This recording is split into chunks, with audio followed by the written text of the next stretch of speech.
আমি কেন স্যার 4টা পর্যন্ত বিশ্ববিদ্যালয়ের এই সমস্ত কাজের জন্য আমি 4টার সময় গিয়ে আমার অফিসে কেন ওখানে বসে থাকবো? শিক্ষার্থীর মৃত্যু, বন্ধের দিনে অফিস করা নিয়ে বিরক্ত প্রাইম এশিয়ার প্রক্টর, তুচ্ছ হাসাহাসিকে কেন্দ্র করে কথা কাটাকাটি, এরপর বস্তি থেকে লোকজন নিয়ে এসে শিক্ষার্থীর বুকে ছুরিকাঘাত, সহপাঠীরা দ্রুত নিয়ে যায় হাসপাতালে, কিন্তু ততক্ষণে হয়ে গেছে অনেক দেরি। না ফেরার দেশে চলে গেছেন বাবা মায়ের একমাত্র সন্তান। বলছিলাম প্রাইম এশিয়া বিশ্ববিদ্যালয়ের শিক্ষার্থী জাহিদুল ইসলাম পারভেজের কথা, যে কিনা গতকালই খুন হয়েছে তার নিজ ক্যাম্পাসে।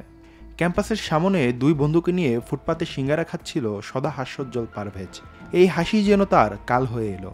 সিঙ্গারা খাওয়ার সময় পারভেজদের থেকে কিছুটা দূরে অনেকের মাঝে দাঁড়িয়েছিলেন আরও দুই নারী শিক্ষার্থী।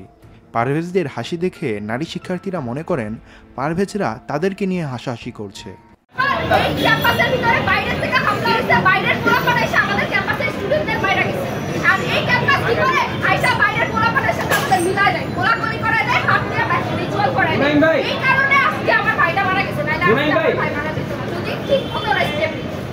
প্রাইম এশিয়ার শিক্ষার্থীরা জানান, এরপর নারী শিক্ষার্থীরা কোনো একজনকে খবর দিলে ক্যাম্পাসের বাইরের 3 জন ছেলে আসে।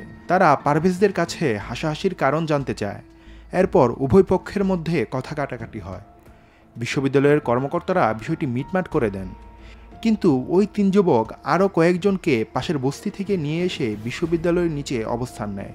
এরপর পারভেজ ক্যাম্পাস থেকে বের হতে তাকে ছুরিকাঘাত করে। ছুরির আঘাতে হৃৎপিণ্ডে ক্ষত তৈরি হয়। এরপর সহপাঠীরা তাকে হাসপাতালে নিয়ে গেলে কর্তব্যরত চিকিৎসক তাকে মৃত ঘোষণা করেন। আজ দুপুর 1টায় প্রাইম এশিয়া বিশ্ববিদ্যালয়ের সামনে পারভেজের জানাজা আদায় করেন তার সহপাঠীরা। এরপর প্রক্টরের সাথে কথা বলেন শিক্ষার্থীরা।